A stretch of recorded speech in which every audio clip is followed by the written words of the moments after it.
Welcome to Soul Spirit Stories, where every story warms your heart, opens your mind, and reminds you that kindness still exists in this world.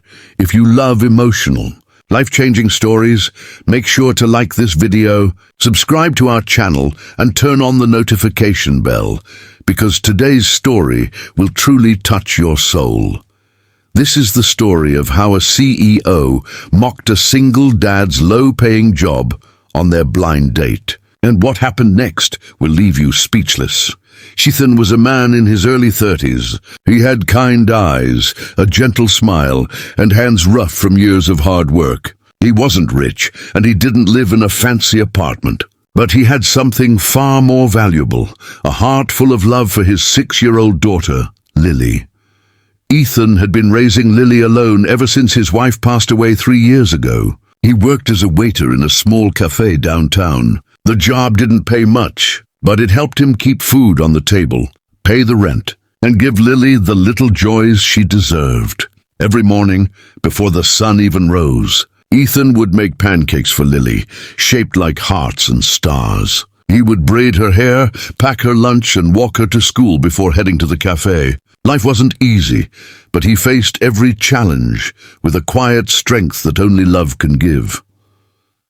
At the cafe, Ethan was known for his politeness. Customers loved him. His co-workers admired him. But behind that polite smile was a man carrying the weight of loneliness. One afternoon, his co-worker Sarah noticed him staring out the window. "You okay, Ethan?" she asked gently. He sighed. "Yeah, just thinking. Sometimes I wonder if I'll ever find someone again. Someone who'll love me and Lily," Sarah smiled. "You will. You're a good man, Ethan. You just need to give life a chance." The next week, Sarah came to him with excitement. "Guess what? I've set you up on a blind date." Ethan nearly dropped his tray. "You did what?" "Relax," she laughed. "She's amazing, smart, beautiful, single. You'll like her." Ethan rubbed the back of his neck. "Sarah, I'm not sure. I don't even have fancy clothes." Sarah rolled her eyes. "It's not about that. Just be yourself." After days of hesitation, Ethan finally agreed. The woman's name was Claire, a 30-year-old CEO who owned a growing tech company. She was stunning, confident, and sharp-tongued. She lived in a different world, one of wealth, luxury, and status. When her best friend told her about the blind date, she wasn't interested. "A waiter," she said, raising an eyebrow. "That's cute, but I don't think so." Her friend replied, "Just meet him once, Claire. You've been single for years. Who knows? He might surprise you." Claire finally agreed, mostly out of boredom. The evening of the date arrived. Ethan wore his cleanest shirt and borrowed a tie from Sarah. He bought a small bouquet of flowers, nothing expensive, but beautiful and sincere. When he arrived at the restaurant, he saw Claire sitting by the window, scrolling on her phone. She looked stunning in her black dress and diamond earrings. Ethan took a deep breath and walked over. "Hi, are you Claire?" he asked with a warm smile. She glanced up and gave a half smile. "You must be Ethan." He handed her the flowers. "These are for you." She blinked, surprised for a second, then forced a polite smile. "Oh, thanks." She placed them aside without much interest. They sat down and Ethan tried to start a conversation. "So what do you do?" Claire smirked slightly. "I'm a CEO. I run a tech company." "And you?" "I work at a cafe downtown," Ethan said honestly. The change in her expression was instant. Her polite smile faded into one of mild amusement. "A cafe? You mean like a waiter?" Ethan nodded. "Yeah, it's not much, but it helps me provide for my daughter." Claire let out a small laugh. "That's interesting. I guess everyone starts somewhere." Ethan smiled awkwardly, not sure what to say. But he stayed kind, patient, and genuine. He talked about his daughter, her drawings, her laughter, and her dreams of becoming a teacher. Claire listened, but her thoughts were elsewhere. She couldn't stop judging him, his modest clothes, his simple way of speaking, his humble life. When the waiter came with the bill, Ethan instinctively reached for it. "Let me get this." Claire raised an eyebrow. "Oh, don't worry about it. I can afford it. Besides, I don't want you spending your hard-earned cafe tips on this." Her words stung, though she said them with a laugh. Ethan forced a smile. "It's not about money. It's about manners, she shrugged. Suit yourself. After dinner, he walked her to her car. I had a nice time, he said softly. Claire smiled, but her words carried arrogance. You're sweet, Ethan, but honestly, we live in very different worlds. I hope you find someone who fits your lifestyle better. Ethan's heart sank. Of course. Thank you for your honesty. She got in her luxury car and drove off without looking back. That night, Ethan went home to Lily, who was waiting for him with her favorite stuffed toy. Daddy, how was your date? He smiled sadly. It was okay, sweetheart. She hugged him tightly. You're the best daddy ever. Any girl who doesn't see that is silly. Ethan chuckled and kissed her forehead. You're right, my love. Maybe someday someone will.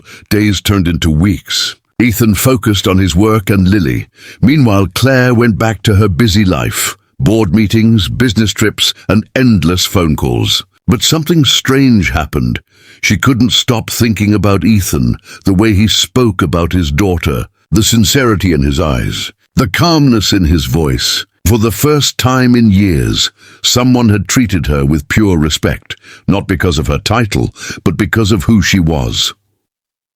One afternoon, Claire's car broke down near the cafe where Ethan worked. She stepped out, frustrated, and called for roadside assistance. While waiting, she noticed a familiar face inside the cafe window. Ethan, serving customers with his usual warm smile. She hesitated, then slowly walked inside. Ethan looked up and froze for a moment. Claire, she smiled nervously.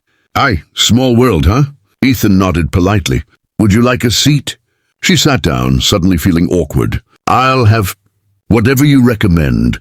He brought her a cup of coffee and a slice of the cafe's famous pie. On the house, he said gently. She looked down, embarrassed. You don't have to. It's okay, he said with a kind smile. For a while they sat in silence. Then Claire said softly, Ethan, about the other night. I wasn't very kind. I'm sorry, he nodded. It's all right. People make assumptions. I've learned not to take it personally. His humility hit her harder than any insult could. She watched him interact with customers, greeting an elderly couple with a smile, kneeling to talk to a little boy, and joking with his co-workers. He was genuine, kind, and respected. A week later, she returned again, and again. Soon it became routine. She would stop by for coffee, and they'd talk about life, dreams, and Lily, slowly.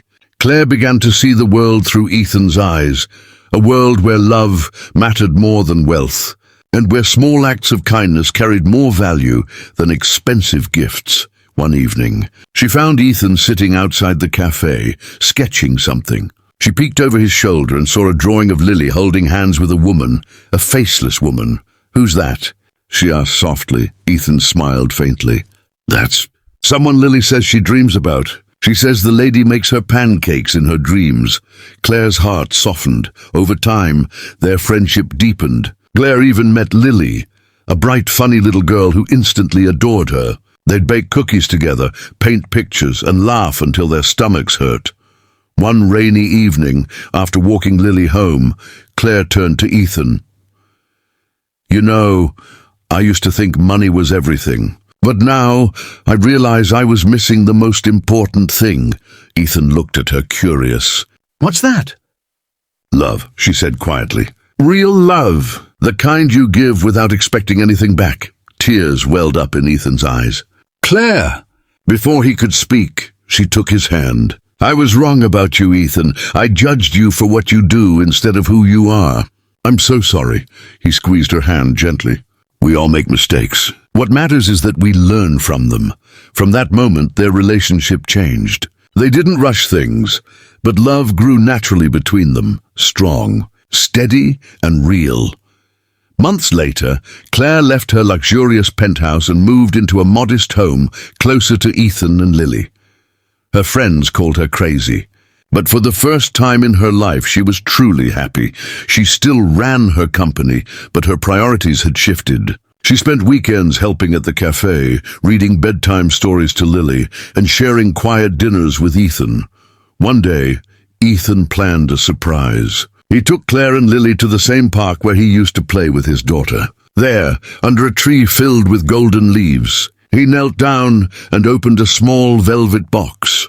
"Claire," he said softly, his voice trembling, "you taught me that love doesn't need to be perfect. It just needs to be true.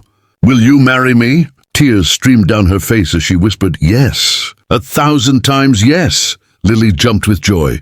"Does this mean you'll be my mommy now?" Claire laughed through her tears and hugged her tightly. "Yes, sweetheart, forever." The three of them stood there, under the fading sunset, hand in hand, hearts finally complete. From that day on, Claire never looked down on anyone again. She used her position as a CEO to create job opportunities for single parents, inspired by Ethan's strength and humility. And Ethan, he continued working at the cafe, but now as the co-owner thanks to Claire's help. The cafe became a place where people found warmth, hope, and second chances. Love had transformed not just their lives, but everyone around them.